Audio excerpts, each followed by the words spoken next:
What's up, everybody? It's Over Mountain Games here in the flesh.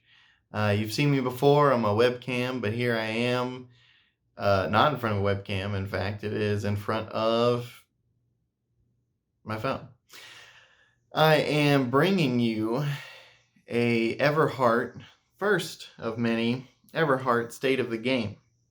I feel like this is a good thing that's going to keep me very focused on what I need to develop and kind of what I need to bring to the table here.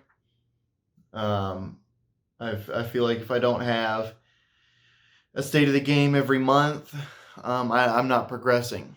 And with Everhart being a very ambitious project, especially with what I've been concocting up as of this week, I feel as if I won't progress and get to my goals, and especially my yearly goals of actually completing this game. So yeah, without anything more, I'll kind of get into what I've been thinking up this week. So first off, I created a Cleric prayer system. I think it's really cool.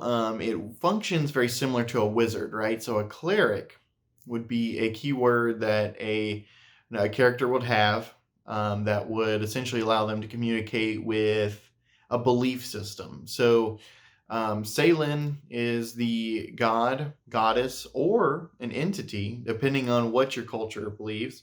And the Everhart also exists. The Everhart itself, many people or cultures think it is a flame that powers and created the universe. Some think it is a just another entity. Some think it is a god, a male god uh, that is married to Salen. Some believe that it is a female goddess, and some believe it doesn't have a gender, but it is still a person being, so a non-binary, fluid being that it just exists to give people a better life. There are many different belief systems in the game, and that is just for the free folk of May Cynthia. Now, in terms of the denizens of the Netherworld, they hate everything that the free folk stand for. So, Salen, they don't like her, or the person, or the entity that is Salen, or the Everhart. And they might have their own beliefs that they believe, as in realm of blood. They believe so heavily in the prayers of blood that instead of having hemomancy, so blood magic, they believe it is a core system of beliefs in their mind that give them the power to essentially have these miracles happen. Along with like vice, they believe so much in vice that they build a religion essentially around sex, drugs, and rock and roll in all essence, right? Decay, same thing. Instead of having magic of like rusting things automatically, they believe so heavily that rot and pestilence can born forth new life. And same with like the realm of knowledge. They're a little bit less so, but they actually believe so much that someone had to put lore here. So they're kind of finding the answers to the universe, right? And that's kind of an idea I've been toying around with. Honestly, they actually might be kind of an atheist / agnostic or non-religious army. Only have wizards, but their wizards can be a little bit more powerful. And maybe they could have a prayer point system that works very similar to, but for magic instead. The prayers or miracles. Prayers is kind of our working term right now, or possibly miracles, are going to be things you buy, upgrades just like spells are, and they have prayer points. A cleric has prayer points equal to their channeling skill. So if you have a channeling score of 3, you would have 3 prayer points. And that'd be pretty big. Of course, 5 would even be larger. A lot of low level clerics or low like hero clerics would have like 1 to 3 maybe. just like wizards would have 1 to 3. And so that would essentially have that many prayer points. You can take your prayer points, and instead of having to roll or do a challenge like a score test like you do with channeling for spells, instead you take your prayer points, spend them, and you do the prayer/miracle. Just works that way. This is going to be a little bit more powerful. So instead of saying like you make an attack that deals 2 damage, which can be reduced by damage reduction, it can be negated by spells and effects. It can be negated by other prayers. Instead, it's not an attack. They just take 2 damage. It keeps it, in my mind anyway, it keeps it powerful. Because Smite, which is the prayer I just described, can do that 2 damage to any target within 6-inch range. But instead, it takes 1 prayer point. But if that's your cleric's only prayer point, he's done. Essentially, the only use you're getting out of him at that point is him attacking. And he's a character, so anything else characters might do. If he's your general, you'd keep him around for general purposes. But other than that, like once he's spent that prayer point, he's done. So that's just kind of one thing I've been toying around with. Speaking of characters, today in the shower, because that's where I do my best amount of this shit, is developing duel systems. One I've been kind of toying around with, but I really nailed it down. So essentially, we'll use my hand here. If you have 5 units that are engaged, we'll say these 3 are enemies, these 2 are friendlies, our units, if you want to say that. But our thumb and our pinky are characters, right? So we're all engaged, but they might have supporting weapons or something. There's a million different things you can do with combat. So I won't get into it in this one. I have videos dating back that show kind of how melee combat is. So these 2 might be fighting like our front lines here along with these guys, and the character might have a supporting weapon. Well, this character or this character, depending on whose activation it is, can challenge the other character. What they do is they separate. So characters are now out. These 2 characters would move 1 inch away from the combat towards whatever the challenging player's table side is. That's only if that character decides to accept. He doesn't have to. We'll get to that in a second. They accept. The one that issued the challenge makes a melee attack with the amount of weapons that he has equal to his hands and equipped with. Simple stuff as always. And then the opposing character would do it. Now, if you decline, you actually can force your opponent that you decline, or that declined. Wow, that's a lot to say. The opponent that declined would be pushed 1 inch outside of the combat. He's no longer engaged. They're no longer engaged. So you can effectively take them out of a combat, open them up, shoot them with arrows, shoot them with guns, shoot them with a ranged weapon, or charge him with another unit, which you could have done anyway, but now you can just get him to himself. So it can really have some high skill value plays, depending on how you use it. So I thought that was really cool. Also, I used to think that Star Wars Legion, had it right with range bands. And I like range bands to an extent, but could we go a little bit further? So today, after duels, I wanted to come up with long range and short range. Short range would have different effects. Right now they have bonuses, and I don't really like that. I don't think they should have a bonus just for having a range, right? Because if you have a range, you have a range. You shouldn't get an additional bonus on top of whatever just for being your normal self. I don't think they should have negatives. What I think should happen is weapons should have a short range and a long range, all of them. It can be something simple like 3 inches for a throwing weapon, but 6 inches for long range, real long throw.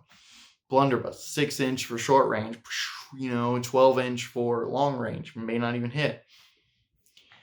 The specific weapons, in a sense, have bonuses. So a blunderbuss at short range, you might not get any cover. You might not even get, at close range, no damage reduction. You can't even reduce this damage at all. So you just blast them. But you're 6 inches away, right? So you're going to get charged. 12 inches, though, they don't get cover because they're just getting pelted by blunderbuss shot, which isn't like birdshot in, our world. It's more of like nails and nuts and bolts that they pack into guns and fire it off. And then, so other things like that, right? Like the specific weapons have your bonuses or not. One thing I could think of is taking our existing keyword volley fire on a longbow, which does not allow them to have cover. Taking that and making it instead, they don't have cover at long range, but at short range, a longbow might actually get a penalty. You can still fire it, but you're going to fire it very loosely, or you're not going to be squared up enough to fire it. So, because they're longbows, right? So you may not have the time to really load, draw, fire, loose. You end up getting a penalty. But if you're at long range, you get a bonus. Now the penalty, the short range would be like 12 inches, which is the current minimum, right? You have to at least reach 12 inches to even shoot the damn thing. But instead, what if you could still still shoot it at any range? There's just changes depending on where you're at. Give them, like a solid hit at long range. There's weapons that have strengths and weaknesses and stuff like that. And I don't know if you're going to take your badass elven archers, give them blunderbuss and getting them close. You might want to put them with longbows, short bows even. Short bows might have an opposite effect of a longbow, right? Short bows actually deal more damage maybe at closer range, and they deal less damage or some other similar effect at long range. So you want to get into short range with them to really blast them. Blunderbuss has a effect at both range. It'd probably be closer to no damage reduction at close range, and they get extra cover at long range because the cover will just blast it out. That would actually be very interesting. You want to try and catch them out of cover, which you always want to anyway, right? And try and keep them in cover as much as possible. And then there's tons of other weapons, throwing weapons, netherite pistols, netherite long rifles, stuff like that, that I want to play around with. So that's going to be my next update. As well, I came up with a really cool system that I think will combine AOS War Scrolls and Legion cards. So in Everhart, the cards aren't going to be gameplay things like they are in Legion. For instance, in Legion, you have stuff like the medical droid. You put tokens on to soak damage. You have tapped abilities like the configs and for weapons and stuff like that. I don't want to do that because those have a gameplay purpose, right? Essentially, I want the Everhart cards to mirror what is in the books.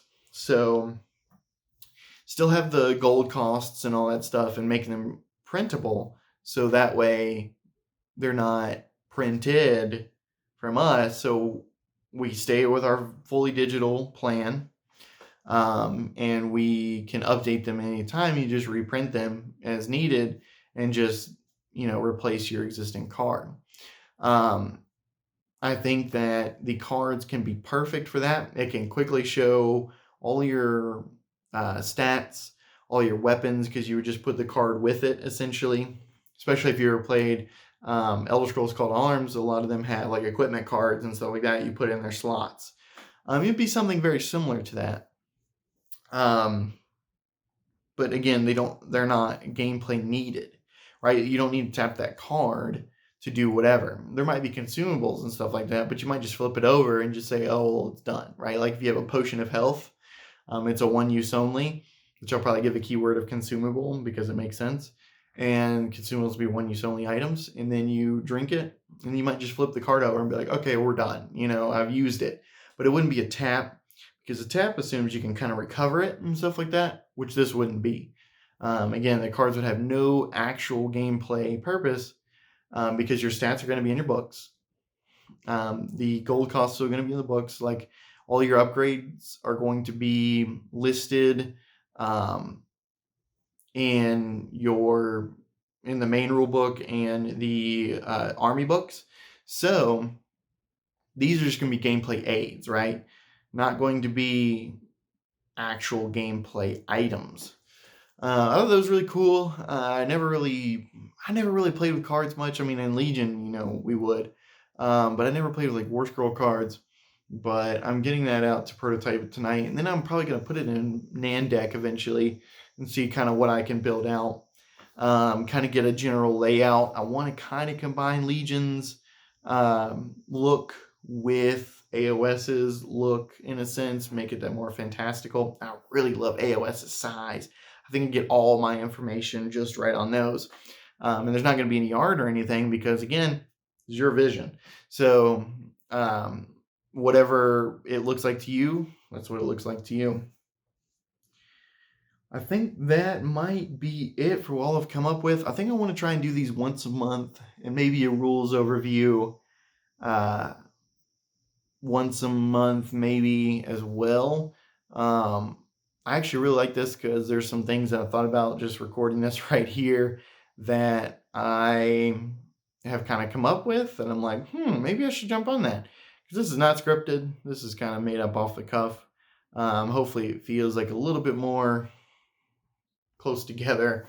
And I want you guys to be a part of the development process because what I have in mind is you're going to be heavily part of the story. So details on that to come. I think competitive wargamers are going to enjoy it. I think narrative wargamers are going to enjoy it. Role players are going to enjoy it. And honestly, anyone that likes tabletop games and has an interest in miniature games will enjoy it to an extent. But I think that'll do it for here. I will see you guys next week with a little bit more content. I think we're going to do a little painting. Got something coming up that I'm really thinking about. And I've been 3D printing like no tomorrow. So who knows? It's a new month, new Patreon stuff. Titan Forge, Artisans Guild, got new stuff out. So probably going to give that a little shot. That's it for here. Thank you guys for being part of this with me and developing Everhart together. And I'll see you in the next one. Happy gaming.